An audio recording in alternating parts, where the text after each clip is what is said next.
Shri sir നമസ്കാരം. ഈ loss ഏഞ്ചൽസിലെ തീപിടുത്തവുമായി ബന്ധപ്പെട്ട് ഈ ലോകത്ത് മുഴുവൻ, അതായത് വലിയ സങ്കടത്തിലാണ് നമ്മളൊക്കെ ഉള്ളത്. അതായത് അവിടെയുള്ള ഹോളിവുഡ് ഉൾപ്പെടെയുള്ള പല സ്ഥാപനങ്ങളും കെട്ടിടങ്ങളും ആളുകളും ഒക്കെ നശിക്കുന്നു എന്നുള്ളത് ഒരു ദുഃഖകരമായ വാർത്ത തന്നെയാണ്.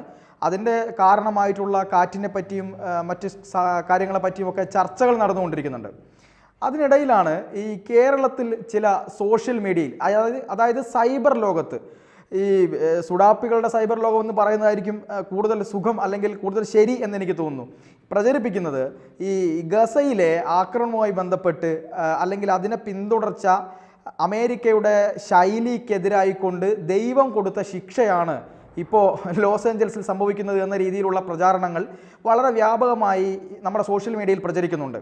അത് വളരെയധികം ഒരു വിഷലിപ്തമായ രീതിയിലാണ് ചില സൈലൻ്റ് ആയിട്ടുള്ള പ്രൊഫൈലുകളിൽ നിന്ന് ഇത്തരം കാര്യങ്ങൾ വരുന്നത്. അതിനെ ഒരു പരോക്ഷമായിട്ട് ചില ചാനൽ ചർച്ചകളിലൊക്കെ ഇരുന്നു കൊണ്ട് ചില അടുപ്പ് കൂട്ടി ചർച്ച ചെയ്യുന്ന ആളുകളൊക്കെ ഇങ്ങനെ പരോക്ഷമായൊക്കെ ഇങ്ങനെ പറഞ്ഞു പോകുന്നുണ്ട്.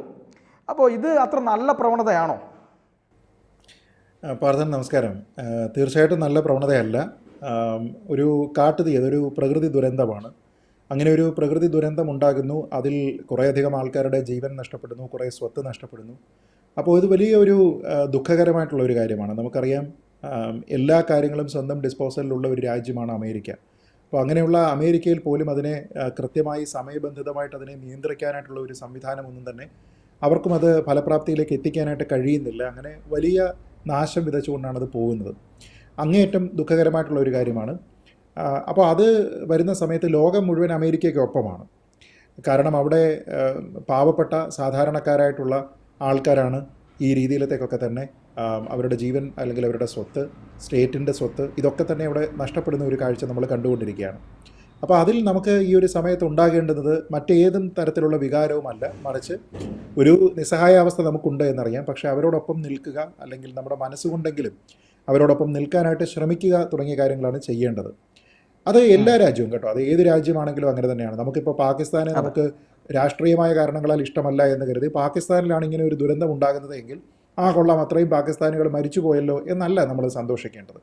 മറിച്ച് അവിടെ നമ്മളോട് വ്യക്തിപരമായിട്ട് വിരോധമില്ലാത്ത, നമ്മുടെ രാജ്യത്തിനോട് ഒരു പക്ഷേ വിരോധമില്ലാത്ത, ഇനി വിരോധമുണ്ട് എങ്കിൽ പോലും അത് അവരുടെ രാജ്യത്തിൻ്റെ ഭാഗമായിട്ടുള്ള ഒരു അഭിപ്രായമാണ്, അല്ലെങ്കിൽ ആ രാജ്യത്ത് നിന്നുള്ള ഒരാളിൻ്റെ ചിന്തയാണ്.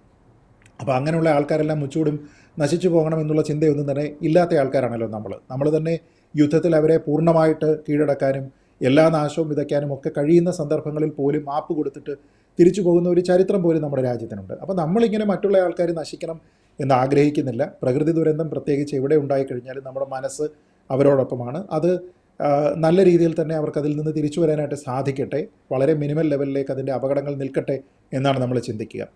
പക്ഷെ അങ്ങനെ ഇരിക്കുന്ന സമയത്താണ് പാർത്ഥൻ പറഞ്ഞതുപോലെ സോഷ്യൽ മീഡിയയിൽ ഞാനും ശ്രദ്ധിച്ചത് ചില പ്രൊഫൈലുകളിൽ നിന്ന്, അതേപോലെ തന്നെ ചില വ്യക്തികളുടെ വീഡിയോകൾ, ഇതിലൊക്കെ തന്നെ ഇവർ ഈ ലോസ് ആഞ്ചലസിലെ ഈ കാട്ടുതീ, ലോസ് ആഞ്ചലസ്, കാലിഫോർണിയ തുടങ്ങിയ സ്ഥലങ്ങളിലെല്ലാം കാട്ടുതീയുണ്ട് എന്ന് പറഞ്ഞ് അത് ചില പ്രത്യേക കാരണങ്ങളുണ്ട് അതിന് പിന്നിൽ എന്ന് പറഞ്ഞുകൊണ്ട് അത് ഇസ്രയേലിൻ്റെ അല്ലെങ്കിൽ ഇസ്രയേലിനോട് ചേർന്നുകൊണ്ടുള്ള അമേരിക്കയുടെ ചില ഇടപെടലുകളുടെ ഭാഗമായിട്ട് അവർക്ക് ദൈവം നൽകുന്ന ശിക്ഷയാണ് എന്ന രീതിയിലത്തേക്കൊക്കെ തന്നെ വ്യാഖ്യാനിക്കുന്ന ചില ആൾക്കാരെ കണ്ടു. അപ്പോൾ അത്തരത്തിലുള്ള ആൾക്കാരൊക്കെ തന്നെ അവരുടെ ഉള്ളിലുള്ള രാഷ്ട്രീയമായിട്ടുള്ള ഒരു അഭിപ്രായ വ്യത്യാസം, അത് അമേരിക്കയെങ്കിൽ അമേരിക്ക, മറ്റൊരു രാജ്യമെങ്കിൽ അവരോട് തീർക്കുന്നതിൻ്റെ ഭാഗമായിട്ട് ഒരു പ്രകൃതി ദുരന്തത്തിനെ അവർ ഉപയോഗിച്ചുകൊണ്ട് ആ ദുരന്തത്തിൽ നഷ്ടപ്പെട്ടിരിക്കുന്ന, ജീവൻ നഷ്ടപ്പെട്ടിരിക്കുന്ന, സ്വത്ത് നഷ്ടപ്പെട്ടിരിക്കുന്ന ആൾക്കാരോട് ലേശം അനുതാപം പോലും ഇല്ലാതെ ഇവരെയൊക്കെ തന്നെ അവരത് ഡിസേർവ് ചെയ്തിരുന്നു എന്ന രീതിയിലത്തേക്ക് പറയാനായിട്ട് സോഷ്യൽ മീഡിയ ഉപയോഗിക്കുന്നുണ്ട് എന്നുള്ളതാണ് അങ്ങേയറ്റം ദുഃഖകരമായിട്ടുള്ള, അപലപനീയമായിട്ടുള്ള കാര്യം. കാരണം നമുക്കെല്ലാം അറിയാമല്ലോ, ഇതൊരു വളരെ ബുദ്ധിമുട്ടുള്ള ഒരു വിഷയമാണ്. ഇനി പാലസ്തീനിലെ അമേരിക്കയുടെയോ ഇസ്രായേലിൻ്റെയോ ഇടപെടലിനോട് ഒരുപക്ഷെ യോജിപ്പുള്ള ആൾക്കാരായിരിക്കണമെന്നില്ല ഇപ്പോൾ ഈ മരിച്ചിരിക്കുന്ന അല്ലെങ്കിൽ ഇതിൻ്റെ കഷ്ടനഷ്ടങ്ങൾ അനുഭവിക്കുന്ന ആൾക്കാർ, അല്ലേ? ഇവരാരും തന്നെ എന്തായാലും ഈ തീരുമാനങ്ങൾ എടുത്തിരിക്കുന്ന ആൾക്കാരല്ല. അവിടെ ആക്രമിക്കാമെന്നോ ആക്രമിക്കുന്ന ഇസ്രായേലിന് സഹായം നൽകാമെന്നോ തീരുമാനിച്ചിരിക്കുന്ന ഡിസിഷൻ മേക്കേഴ്സും അല്ല ഈ അപകടത്തിൽപ്പെട്ടിരിക്കുന്ന ആൾക്കാർ. അപ്പോൾ ഇത് സാധാരണക്കാരായിട്ടുള്ള, ഒരുപക്ഷെ ഈ പോസ്റ്റ് ഇടുന്ന ആൾക്കാരെ പോലെ തന്നെ മാത്രമുള്ള സ്വന്തമായി ചിന്തയുള്ള, അഭിപ്രായമുള്ള വ്യക്തികളാണ്. അവർക്ക് അമേരിക്കയുടെ പാലസ്തീനിലെ ഇടപെടലിനോട് താല്പര്യമുണ്ടെങ്കിലും ഇല്ലെങ്കിലും ഈ വിധി അവർ അർഹിച്ചിരുന്നില്ല. അതൊരു വസ്തുതയാണ്. കാരണം ഇങ്ങനെ ഒരു പൊള്ളിയുള്ള ഒരു മരണം ആ രീതിയിലത്തേക്ക് ഒന്നും തന്നെ ഇവർ അർഹിച്ചിരുന്ന ആൾക്കാരല്ല. അപ്പോൾ അവിടെയെല്ലാം ഒരു പൊളിറ്റിക്കൽ സ്കോർ സെറ്റിൽ ചെയ്യുന്നതിൻ്റെ ഭാഗമായിട്ടുള്ള അങ്ങേയറ്റം വിഷലിപ്തമായിട്ടുള്ള ഒരു ചിന്ത മനസ്സിൽ കൊണ്ടു നടക്കുന്ന ആൾക്കാരാണ് അതിൽ നിന്ന് ഇത് സർവശക്തനായ ദൈവത്തിൻ്റെ ശിക്ഷയാണ് എന്ന രീതിയിലത്തേക്ക് പറയുന്നത്. അതിന് പോലും അതിന് കാരണങ്ങൾ അവർ കണ്ടെത്തുന്നുണ്ട്. മറ്റുള്ളവരെ നശിപ്പിക്കുന്ന ആൾക്കാർക്ക് അത് തിരിച്ചു കിട്ടും എന്ന രീതിയിലത്തേക്ക് ചില ഉദ്ധരണികൾ ഇവർ പറയുന്നുണ്ട്. അതായത് അമേരിക്ക മറ്റുള്ള ആൾക്കാരെ എല്ലാവരെയും തന്നെ നശിപ്പിക്കാനായിട്ട് തീരുമാനിച്ച രാജ്യമാണ്. അപ്പോൾ അങ്ങനെയുള്ള ആൾക്കാർക്ക് അത് തിരിച്ചു കിട്ടും. അതായത് നിങ്ങൾ മറ്റുള്ളവരെ നശിപ്പിക്കാൻ പോയപ്പോൾ ദൈവം ആ നാശം നിങ്ങളുടെ മേൽ ചൊരിഞ്ഞു എന്ന രീതിയിലത്തേക്ക് ഇവർ പറയുകയാണ്. രണ്ടാമതൊരു ന്യായം ഞാൻ കണ്ടത് സ്വന്തം കഴിവിൽ അഹങ്കരിക്കുന്ന ആൾക്കാർക്കുള്ള താക്കീതാണ് ഇതെന്നാണ്. അമേരിക്ക സ്വന്തം കഴിവിൽ അവരെ അഹങ്കരിക്കുന്നുണ്ട് എങ്കിൽ അത് അവരെ സംബന്ധിച്ചിടത്തോളം അത് അഹങ്കാരമായിരിക്കുന്നില്ല, അവരുടെ പ്രൈഡായിരിക്കും, ഷോ ഓഫ് പ്രൈഡ് എന്ന് പറയാവുന്ന കാര്യമായിരിക്കും.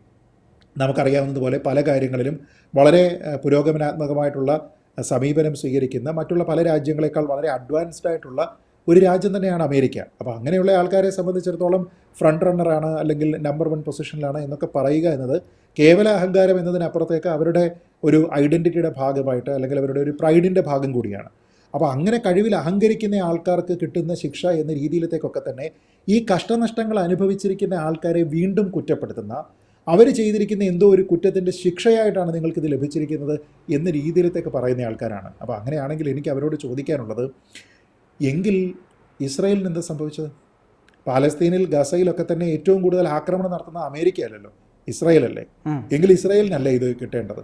ഇനി അതല്ല, നിങ്ങളുടെ കഴിവിൽ അഹങ്കരിക്കുന്നതിൻ്റെ ഭാഗമായിട്ടോ മറ്റുള്ളവരെ നശിപ്പിക്കുമ്പോൾ അത് നിങ്ങൾക്ക് തിരിച്ചു കിട്ടുന്നതോ ആണ് ഈ ലോസ് ആഞ്ചലസിൽ സംഭവിച്ചിരിക്കുന്നതെങ്കിൽ ഗസയിൽ സംഭവിച്ചിരിക്കുന്നത് അങ്ങനെയാണെങ്കിൽ ഇതേ യുക്തി ഉപയോഗിച്ചാൽ ഇത് തന്നെ ആവില്ലേ? അപ്പോൾ മറ്റുള്ളവരെ നശിപ്പിക്കാൻ, ഇസ്രായേലിനെ നശിപ്പിക്കാനായിട്ട് ഈ ഗസയിലൊക്കെ അടക്കി വാഴുന്ന ഹമാസ് എന്ന് പറയുന്ന ഒരു തീവ്രവാദ സംഘടന ശ്രമിച്ചിട്ടുണ്ടെങ്കിൽ ആ തീവ്രവാദ സംഘടനയ്ക്കുള്ള ശിക്ഷയായിട്ട് പരമകാരുണ്യവാനായിട്ടുള്ള ദൈവം നൽകുന്നതാണ് ഈ ശിക്ഷ എന്ന രീതിയിലത്തേക്ക് അവർ അംഗീകരിക്കുമോ? ഞാൻ പറയുന്നത് ഒരു പാരലൽ ഡ്രോ ചെയ്യാൻ ശ്രമിച്ചതാണ് അവർ പറയുന്ന അതേ യുക്തി ഉപയോഗിച്ച്. സത്യം നമുക്കറിയാം, ഇത് രണ്ടുമല്ല. ഇത് പൊളിറ്റിക്കലായിട്ടുള്ള ഒരു കാര്യമാണ്. ഇതൊരു രാജ്യത്തിൻ്റെ ടെറിട്ടോറിയൽ ഇൻറ്റഗ്രിറ്റിയുമായി ബന്ധപ്പെട്ട പ്രശ്നമാണ്. അതിൽ സഹകരിക്കുന്ന ആൾക്കാരുണ്ട്. ഇപ്പോൾ അമേരിക്കയെ സംബന്ധിച്ചിടത്തോളം അമേരിക്ക ഇസ്രായേലിനോടൊപ്പം നിൽക്കുന്നത് എന്തുകൊണ്ടാണ്? വിദേശ രംഗത്തേക്ക് വരുമ്പോൾ അവരുടെ ഏറ്റവും അടുത്ത സുഹൃത്താണ് ഇസ്രായേൽ എന്നതുകൊണ്ടാണ്. അങ്ങനെ നോക്കിക്കഴിഞ്ഞാൽ ഈ ഹമാസിനോട് സഹകരിക്കുന്ന വേറെ രാജ്യങ്ങളില്ലേ? സിറിയയുടെ പൊസിഷൻ എന്താണ്? അതല്ല ഇനി ഇറാൻ്റെ പൊസിഷൻ എന്താണ്? ഇങ്ങനെയുള്ള രാജ്യങ്ങളുമുണ്ട്. അപ്പോൾ അങ്ങനെയാണെങ്കിൽ ഇറാനിലെ പ്രധാനപ്പെട്ട പല നേതാക്കന്മാരും കൊല ചെയ്യപ്പെടുന്നു എന്ന് കണ്ടതുകൊണ്ട് എന്തുകൊണ്ടാണ് അകാരണമായിട്ട് നിങ്ങൾ ഹമാസിനെ സഹായിക്കാൻ പോയത്? അതുകൊണ്ട് ദൈവം നിങ്ങൾക്ക് നൽകിയിരിക്കുന്ന ശിക്ഷയാണ് ഇന്നയാളുടെ ജീവൻ നഷ്ടമായിരിക്കുന്നത് എന്ന രീതിയിലത്തേക്ക് ഇവർ പറയുന്നു. ഇല്ല. അപ്പോൾ ഇത് ഒരു സമൂഹത്തിലൊരു വിഷം വമിപ്പിക്കുന്നതിന് വേണ്ടി, മോശമായ രീതിയിലത്തേക്ക് ചിന്തിക്കുന്നതിന് വേണ്ടി, നമ്മുടെ ഒരു അനുകമ്പ ആൾക്കാർക്ക് ആവശ്യമുള്ള സമയത്ത് അനുകമ്പയല്ല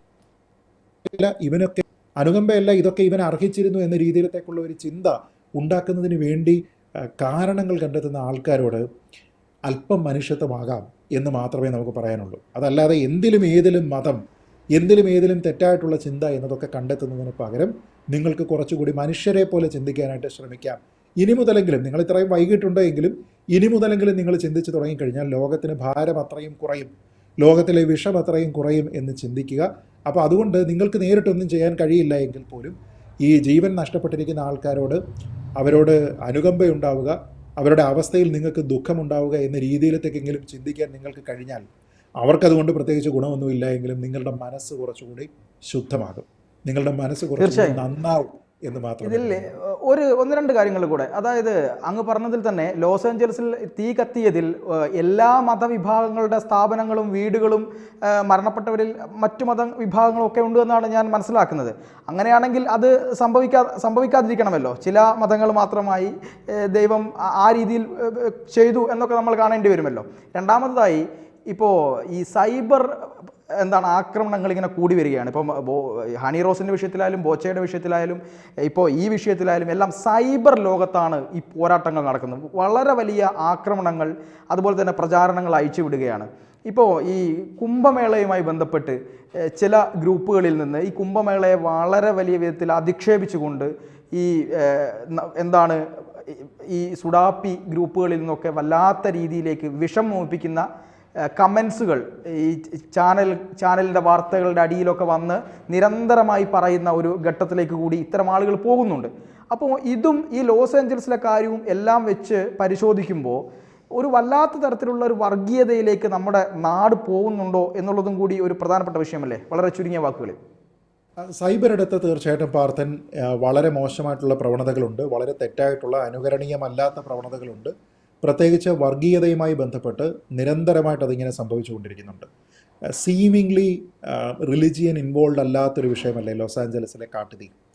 അതിലെന്ത് മതം, അതിൽ പോലും മതം കണ്ടെത്തുന്ന, അതുപോലും മതത്തിൻ്റെ പേരിൽ ദൈവം നൽകിയിരിക്കുന്ന ശിക്ഷയാണ് എന്ന് പ്രചരിപ്പിക്കുന്ന ആൾക്കാരുടെ മനോനില പരിശോധിക്കപ്പെടേണ്ടതാണ്. അതുകൊണ്ടാണ് ഞാൻ പറഞ്ഞത് അവരുടെ മനസ്സ് ശുദ്ധമാകുന്നതിന് വേണ്ടി ഇത്തരത്തിലുള്ള ചിന്തകളെല്ലാം മാറ്റിവെച്ചുകൊണ്ട് ഒരു അനുകമ്പ മരിച്ച ആൾക്കാരോട് ഉണ്ടാവുക എന്നതെങ്കിലും ചെയ്യേണ്ടതാണ്. അപ്പോൾ മരിച്ച ആൾക്കാരുടെ മതം തപ്പി പോകേണ്ടതില്ല. പാർത്ഥൻ തന്നെ പറഞ്ഞതുപോലെ വിവിധ മതവിഭാഗങ്ങളിലുള്ള, വിവിധ എത്തിനിസിറ്റിയിലുള്ള, വിവിധ ഗോത്ര വിഭാഗങ്ങളിലുള്ള എത്രയോ ആൾക്കാർ അവിടെ മരിച്ചിട്ടുണ്ടാകാം. അതിലെത്രയോ ആൾക്കാർ ഒരുപക്ഷെ അമേരിക്കയുടെ ഇത്തരത്തിലുള്ള പൊളിറ്റിക്കൽ നിലപാടുകളോട് വിമുഖതയുള്ള ആൾക്കാരുമായിരിക്കാം. അപ്പോൾ എന്താ ചെയ്യുക? ദൈവം വിചാരിക്കുമോ, നിൻ്റെ തീരുമാനം ഇതാണെങ്കിലും നീ നിൽക്കുന്ന പാളയം അമേരിക്ക എന്ന മണ്ണായതുകൊണ്ട് നീ നശിക്കട്ടെ എന്നൊക്കെ ചിന്തിക്കുക. അങ്ങനെയൊന്നും ചിന്തിക്കുന്ന, സ്കോർ സെറ്റിൽ ചെയ്യാൻ പോകുന്ന ഒരാളല്ല ദൈവം എന്നുള്ളത് മനസ്സിലാക്കുക. നിങ്ങളുടെ ഇന്ന കാര്യത്തിന് പകരം നിങ്ങളുടെ ഇത്ര ആൾക്കാരെ ഞാൻ കൊന്നേക്കാം എന്നൊന്നും തീരുമാനിക്കുന്ന ആളല്ല ദൈവം. അങ്ങനെയാണ് നിങ്ങൾ ദൈവത്തിനെ പറ്റി ചിന്തിച്ചിരിക്കുന്നത് എങ്കിൽ കഷ്ടമെന്നേ പറയാനുള്ളൂ. നിങ്ങൾക്ക് മതമോ ദൈവമോ എന്താണെന്ന് നിങ്ങൾക്ക് മനസ്സിലായിട്ടില്ല എന്നേ പറയാനുള്ളൂ. രണ്ട്, ഈ സൈബറിടത്തിലുണ്ടാകുന്ന കാര്യങ്ങൾ, കുംഭമേളയെ അധിക്ഷേപിക്കുന്നത്, ഇത് ഈ കുംഭമേള നടക്കുന്ന സമയത്ത് സ്വാഭാവികമായിട്ട് ഉണ്ടാകുന്നതാണ്. അല്ലെങ്കിൽ ഒരു വലിയ ഹിന്ദു ഫെസ്റ്റിവൽ നടക്കുന്ന സമയത്ത് ഇങ്ങനെ നമ്മൾ പലപ്പോഴും കണ്ടിട്ടുണ്ട്. ഒന്നാമത് നിങ്ങൾ മനസ്സിലാക്കേണ്ടത്, അവിടെ വരുന്ന നാഗസന്യാസിമാരായിക്കോട്ടെ, അഘോരികളായിക്കോട്ടെ, മറ്റുള്ള ആൾക്കാരായിക്കോട്ടെ, അവർക്ക് മതസ്വാതന്ത്ര്യം എന്നുള്ളത് നമ്മുടെ നാട്ടിലെ ഭരണഘടന അനുവദിക്കുന്നുണ്ട്. അപ്പോൾ ഇത് മതാചാരമാണ്. ആ മതാചാരം നൂറ്റാണ്ടുകളായിട്ട് നിലനിൽക്കുന്നതാണ്. അതിന് ഇന്ന രീതികളാണുള്ളത്. ഏതാണ്ട് പറയപ്പെടുന്നത് 80 കോടിയിലധികം ആൾക്കാർ ഇവിടെ പങ്കെടുക്കുന്നു എന്നാണ്. വളരെ സമാധാനപരമായിട്ട് നടക്കുന്നതാണ്. വെൽ ഓർഗനൈസ്ഡ് ആയിട്ടുള്ള ഒരു ഇവൻ്റാണ്. അവിടെ വരുന്ന ആൾക്കാർക്ക് അവിടെയുള്ള പരിമിതമായിട്ടുള്ള സാഹചര്യങ്ങളിൽ ആ ഫെസ്റ്റിവലിൽ വന്ന് പങ്കെടുത്ത് തിരിച്ചു പോവുക എന്നതാണ് അവരുടെ ഉദ്ദേശം. അവിടെ ഇതര മതസ്ഥരെ ആക്രമിക്കാനുള്ള ആഹ്വാനങ്ങളല്ല നടക്കുന്നത്. അവിടെ മറ്റുള്ള ആൾക്കാരെ നശിപ്പിക്കാനോ ഹിന്ദു മതമാണ് സുപ്രീം എന്ന് മാത്രം സ്ഥാപിക്കാനോ ഉള്ള ശ്രമമല്ല. മറ്റു മതസ്ഥർക്കെതിരെയുള്ള മോശമായിട്ടുള്ള പ്രസ്താവനകളല്ല അവിടെ കൂടുന്ന സന്യാസിമാരുടെ ഭാഗത്ത് നിന്നുണ്ടാകുന്നത്. ഇങ്ങനെയുള്ള കാര്യങ്ങളൊന്നുമല്ല. ഈ ഒറ്റയ്ക്കും തെറ്റയ്ക്കും ഒക്കെ നമ്മൾ ഈ പറയുന്നത് പോലെ ആരുടെയെങ്കിലും, അതിപ്പോൾ പല സമ്മേളനങ്ങളും ഉണ്ടാകുന്ന സമയത്ത് പലരുടെയും ഭാഗത്ത് നിന്നുണ്ടായിട്ടുണ്ട്. പക്ഷേ അതിൻ്റെ ഒരു ലയബിലിറ്റി കുംഭമേളയ്ക്കില്ല. കുംഭമേളയിൽ നമ്മുടെ നാട്ടിൽ നിന്നടക്കം സാധാരണക്കാരായിട്ടുള്ള എത്രയോ ആൾക്കാർ പോകുന്നുണ്ട്. അത് മതസ്വാതന്ത്ര്യം അവർക്ക് നൽകുന്നതാണ്. ഇപ്പോൾ ഇതിൻ്റെ ഒരു എക്സ്റ്റെൻഡഡ് ആയിട്ടുള്ള ഒരു കാര്യം പറയാം. കാരണം അവിടെ വരുന്ന ആൾക്കാരുടെയൊക്കെ വസ്ത്രങ്ങളുമായി ബന്ധപ്പെട്ട്, വസ്ത്രരീതികളുമായി ബന്ധപ്പെട്ടിട്ടൊക്കെ തന്നെ പരിഹാസം നടക്കാറുള്ളതാണ്. ഇതിൻ്റെ ഒരു എക്സ്റ്റൻഷൻ നമുക്ക് കണ്ടിട്ടുണ്ട്. നമ്മുടെ പ്രധാനമന്ത്രി അടക്കം അല്പവസ്ത്രധാരികളായിട്ടുള്ള സന്യാസിമാർ, വസ്ത്രമേ ധരിക്കാത്ത സന്യാസിമാർ, ഇവരുടെയൊക്കെ അടുത്ത് ചെന്ന് കുമ്പിട്ട് നിൽക്കുന്നു. ഈ അവസ്ഥയിലേക്ക് നമ്മൾ എത്തിയിരിക്കുന്നു എന്നൊക്കെ പറയുന്നു. എന്തുകൊണ്ടാണ് അവർക്ക് ഇന്നും അങ്ങനെ ജീവിക്കാൻ കഴിയുന്നത്? കാരണം അവരുടെ മതത്തിൻ്റെ അടിസ്ഥാന പ്രമാണങ്ങളിൽ, എസെൻഷ്യൽ റിലീജിയസ് പ്രാക്ടീസിൽ പറയുന്ന രീതിയാണ് അവർ അനുവർത്തിക്കുന്നത്. അതിനുമുള്ള സ്പേസ് നമ്മുടെ നാട്ടിലുണ്ട്. അതിനുള്ള അവകാശവും അവർക്ക് നൽകുന്നത് നിങ്ങൾക്ക് എന്ത് മതസ്വാതന്ത്ര്യമാണോ ഭരണഘടന നൽകുന്നത് അതേ ഭരണഘടനയാണ്. പുതിയ ഭരണഘടന കൊണ്ടുവന്നിട്ടല്ല. അപ്പോൾ ഇതിന് ഉണ്ടാകേണ്ടുന്ന ഏറ്റവും മിനിമൽ കാര്യം എന്താണെന്ന് അറിയുമോ പാർത്ഥൻ? സഹിഷ്ണുതയാണ്. മറ്റു മതങ്ങളോടുള്ള ബഹുമാനമാണ്. അവരെ ആദരിക്കാനായിട്ട് പഠിക്കുക. വന്ദിച്ചില്ലെങ്കിലും നിന്ദിക്കരുത് എന്ന് പറയുന്ന ഒരു പ്രമാണമുണ്ട്. ഇത് മനസ്സിലാകാത്ത ആൾക്കാരോട് വീണ്ടും നമ്മൾ നേരത്തെ പറഞ്ഞിരിക്കുന്ന അതേ കാര്യമാണ്. നിങ്ങൾക്കുണ്ടാകേണ്ടത് അനുകമ്പയും കുറച്ച് സഹിഷ്ണുതയുമാണ്. അങ്ങനെയാണെങ്കിൽ നിങ്ങളുടെ മനസ്സ് ഇന്നില്ല എങ്കിലും കാലക്രമേണയെങ്കിലും അത് ശുദ്ധമാകും. അതുകൊണ്ട് സമൂഹത്തിൻ്റെ ഭാരം, സമൂഹത്തിൻ്റെ വിഷം അത്രത്തോളം കുറയും എന്ന് മാത്രമേ അവരോട് പറയാനുള്ളൂ. എന്തായാലും അങ്ങ് പറഞ്ഞതിൽ എല്ലാ കാര്യങ്ങളുണ്ട് എന്ന് ഞാൻ വിശ്വസിക്കുന്നുണ്ട്. അതിലപ്പുറത്തേക്കൊരു എക്സ്പ്ലനേഷൻ നമുക്ക് ആവശ്യമില്ല. അതായത് മനസ്സിൻ്റെ ശുദ്ധിയും അതുപോലെ തന്നെ ഒരു സഹിഷ്ണുതയുമാണ് മനുഷ്യന് ആത്യന്താപേക്ഷിതമായി വേണ്ടത്. എല്ലാത്തിനും അപ്പുറത്തേക്ക് മനുഷ്യത്വം എന്നതാണ് നമുക്ക് വേണ്ടത് എന്നതാണ് അങ്ങയുടെ വാക്കുകളിലൂടെ ഇപ്പോൾ മനസ്സിലാക്കാൻ പറ്റുന്നത്. എന്തായാലും എന്തൊക്കെ സംഭവിക്കും ഈ ഇത്തരം പെരുമാറ്റങ്ങളിലൂടെ അല്ലെങ്കിൽ ഇത്തരം കൂടിച്ചേരലുകളിലൂടെയൊക്കെ നല്ല മാറ്റങ്ങൾ നമ്മുടെ നാട്ടിൽ വരട്ടെ എന്ന് മാത്രം നമുക്ക് പ്രാർത്ഥിക്കാം. എന്തായാലും ഈ ചർച്ചയുമായി ബന്ധപ്പെട്ട് ഞങ്ങളോട് സഹകരിച്ചതിന് ഒരുപാട് നന്ദി. നന്ദി പാർത്ഥൻ. കൂടുതൽ വാർത്തകളും വിശേഷങ്ങളും നിങ്ങളിലേക്ക് എത്താൻ ABC മലയാളം സബ്സ്ക്രൈബ് ചെയ്യുക, ബെൽ ബട്ടണും അമർത്തുക.